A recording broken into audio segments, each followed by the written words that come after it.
नमस्कार साथीहरू, के तपाईँ कल्पना गर्न सक्नुहुन्छ एउटा सानो स्पेलिङको गल्तीले 850 मिलियन डलर बचायो भनेर?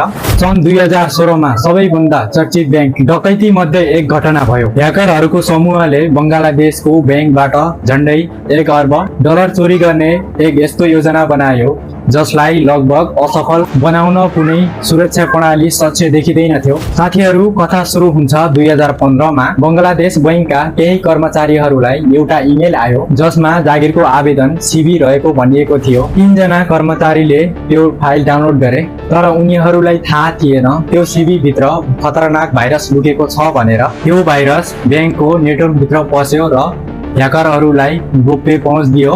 त्यसपछि ह्याकरहरूले बैंकको गतिविधि 1 वर्षसम्म निगरानी राखे। कसरी पैसा ट्रान्सफर हुन्छ, कुन कर्मचारीले के गर्छन्, कुन दिन बैंक बन्द हुन्छ, सबै जानकारी राखे। यस क्रममा ह्याकरहरूले एउटा महत्त्वपूर्ण कुरा पत्ता लगाए। बङ्गलादेश बैंकको विदेशी मुद्रा अमेरिकाको न्युयोर्क स्थित फेडरल रिजर्भ ब्याङ्कमा राखिएको थियो। त्यहाँबाट अन्तर्राष्ट्रिय रकम पठाउन SWIFT नामको प्रणाली प्रयोग गर्नु पर्थ्यो।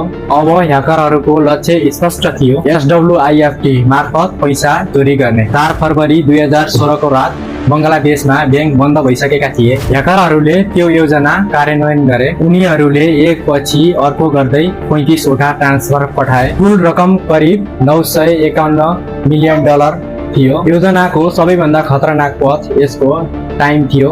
अमेरिकामा काम गर्ने दिन र फिलिपिन्समा केही दिनपछि चिनिया नयाँ वर्षको बिदा आउँदै थियो। यसले ह्याकरहरूलाई धेरै समय दियो। न्युयोर्क फेडरल रिजर्भले ती मध्ये केही ट्रान्सफर स्वीकृत गर्यो। लाखौं डलर फिलिपिन्सका खाताहरूमा पुग्न लागे। तर त्यो बेला एउटा सानो गल्ती भयो। श्रीलङ्काको एउटा खातामा 20 मिलियन डलर पठाउँदा ह्याकरहरूले फुन्डाटियोन शब्दलाई गल्तीले फुन्डाटियोन शब्द लेखिदिए। सामान्य देखिने यो स्पेलिङ गल्ती जर्मनीको एउटा बैंकको नजरमा पर्यो।